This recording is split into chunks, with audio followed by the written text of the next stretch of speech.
Yo, it's me, CSCOTT, baby, and I'm back with my review for the 1999 film 10 Things I Hate About You, starring Julia Stiles, Heath Ledger, Joseph Gordon-Levitt, others, and it's directed by Gil Junger, or Younger, whatever. Let me tell you, this is one of my favorite movies. Alright, I love this movie. One of my favorite 90s movies ever. It's great. Watching it again, just... The long list. Did they have them all in here? A long list of actors. Julia Stiles, Heath Ledger, Joseph Gordon-Levitt, Larissa Oleynik, Larry Miller, Andrew Keegan, David Krumholtz. I don't know who Susan May Pratt is, but you also got Allison Janney. You got, I think, I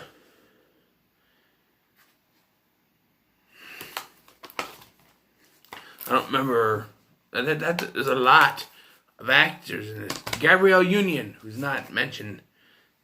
But yeah, it's, and the story is, so the 90s had this thing of taking Shakespeare stories and making them into young adult movies. This was, The Taming of the Shrew, The Taming of the Shrew. With this one, what's the one, Freddie Prinze Jr.? She's All of That was a modern version of Pygmalion. And even The Lion King is a retelling of Hamlet. So, and I think Lion King 2 is Romeo and Juliet. They don't die because it's a Disney movie, but the 90s had a way of retelling Shakespeare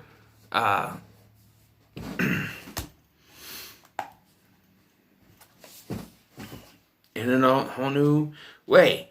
And the story here is there is these two sisters, Kat and Bianca Stratford. Their dad is very strict, and he doesn't want their daughters to date at all.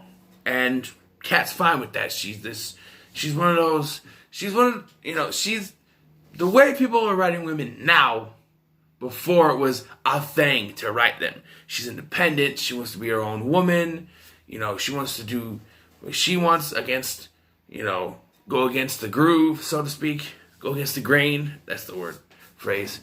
But Bianca, she wants to go out with this guy named Joey's an asshole. He's played by Andrew Keegan.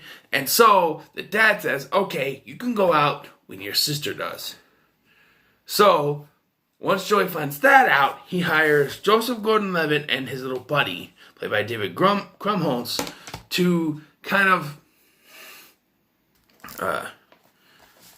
they make a deal, and I forgot, how does the deal work again? Because I just watched the damn thing. The deal is that they find someone to take out Kat so that Joey can take out Bianca. But here's the thing. Here's the kicker. Joseph Gordon-Levitt's character actually likes Bianca, and he's actually doing this for himself.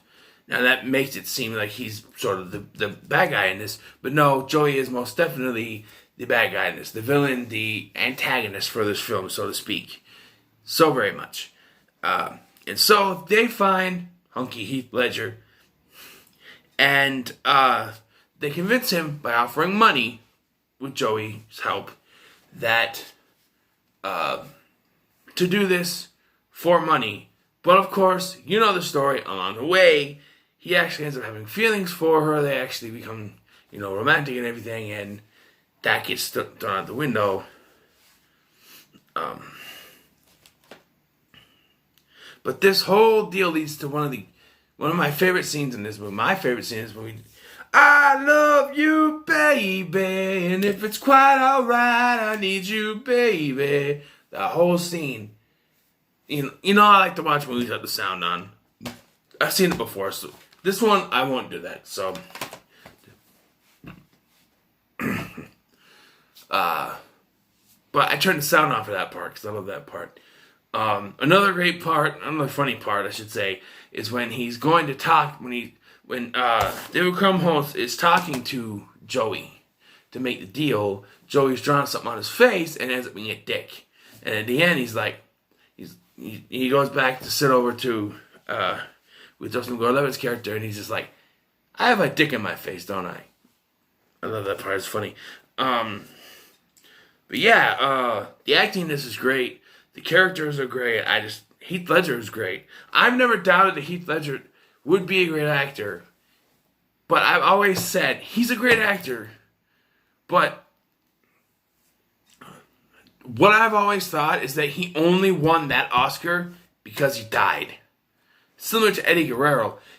Eddie Guerrero only went into the WWE Hall of Fame because he passed away.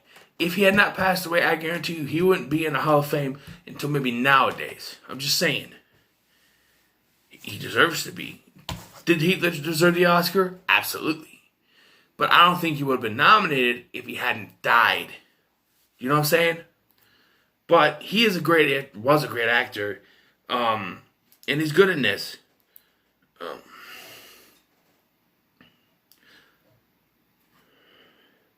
And I just gotta say this. I've always had sort of a crush on Julia Stiles, even though she's way older than me. But I don't know. You know, she was in Ghost Rider back when I was a kid. And then now, you know, here, I've always had like a little crush on her. And, you know, crush has gone away. Like I said, everything from Megan Fox. That's gone. But, you know, I see her, I mean, some of the older Megan Fox stuff, like Transformers and Jennifer's Body. Mm-hmm. And, you know, but even nowadays, I've seen her and she's still very good looking. She's very great. She's kept herself up. Very good. But yeah, shit hits the fan though at this dance when Joey goes to pick. I just remember just of its character's name, Cameron. Joey goes to pick Bianca up, but she's already going with Cameron. So when Joey shows up at the dance, he freaks out and tells it to he freaks out on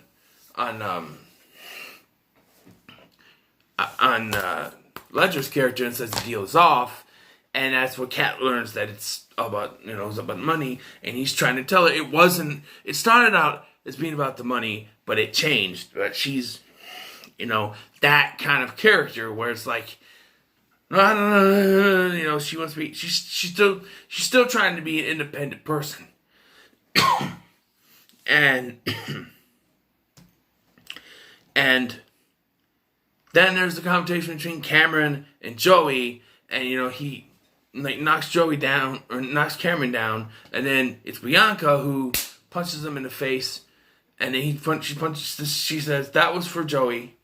That was for my sister, and she knees him in the nuts. Says that was for me.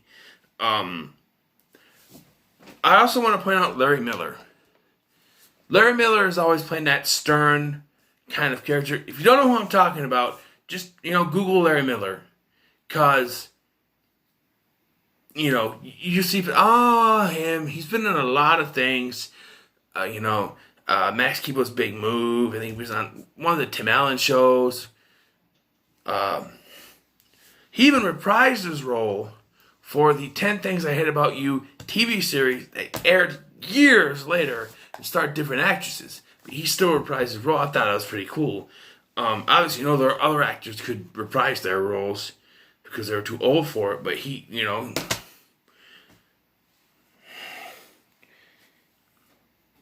And, well, in the end, of course, we get this, they're in like a poetry class or whatever, and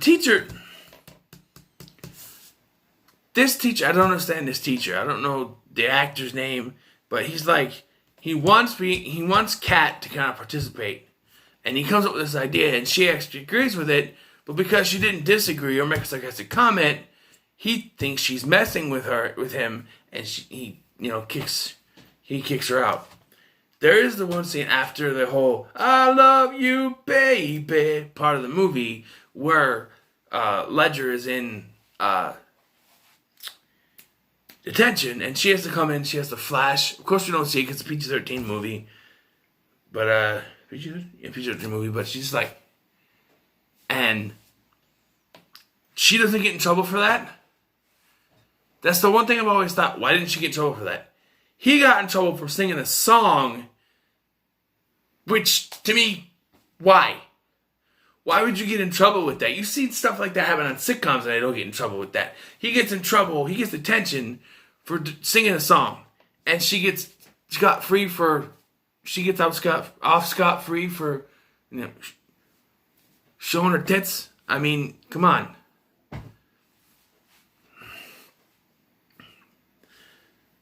Who knows? But yeah, in the end, everything's hunky-dory with Larry Miller and the family and stuff.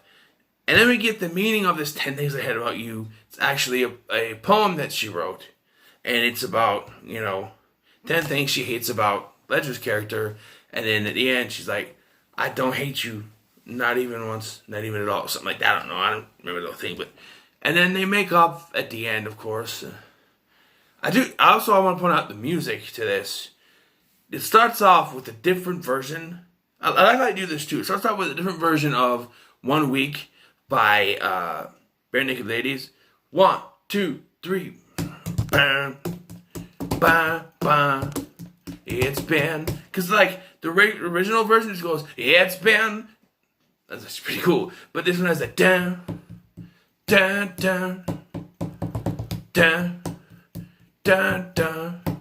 It's been, and then that song plays for a little bit, and it turns out it's playing on a car with these kids dance to it, and then Cat drives up, right, and it starts because that fits the mood. These are 90s teens dancing and jigging and stuff, and that song fits. But then when Cat drives up, it switches to a song that fits for her,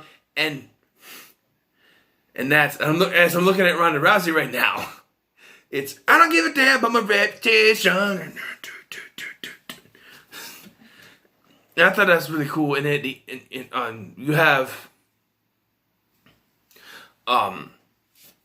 Letters from Cleo, I think is the name of the band, who plays at the dance and sings a cover version of, I was saying the wrong one. Gotta be cruel to be kind, in the right measure. Cruel to be kind, it's a very good sign. That song. And then at the end, when they're kissing and smooching and stuff, it plays a cover version. Them again, they're on a freaking rooftop, and they're playing, I Want You to Want Me. I actually have those songs on my Spotify. All those songs are actually just a regular version of 1 Week. But yeah, I love the music in this. This is a very 90s movie. I said that Dream a Little Dream is 80s AF. Well, this is 90s AF. This is 1999. I'm thinking, but the other one was 1989. But I'm just saying, this personification of the 90s. It's a very good movie. You know what? I found very little to nag on about this movie. Is there anything? See, I used to hate the way Larry Miller acted, but as a father myself now, I think I might act the way that he did. Joey, I can't seem to think. Well, David Krumholtz is Shakespeare. No, I can't think of anything really bad about it. The only thing that I can come up with is that why she didn't get in trouble for showing her tits. That's about it. And that's just a little nitpick. So you know what that means. You know what that means. 10 Things I Hate About You gets a 10. That's right, it gets a 10. Now, before I go, I'm going to let you know what next week's movie review is going to be for Throwback Thursday. And that is going to be, maybe, I'm going to do this sooner. You know what? I'm not going to, because I might want to watch that sooner. Sometime this week.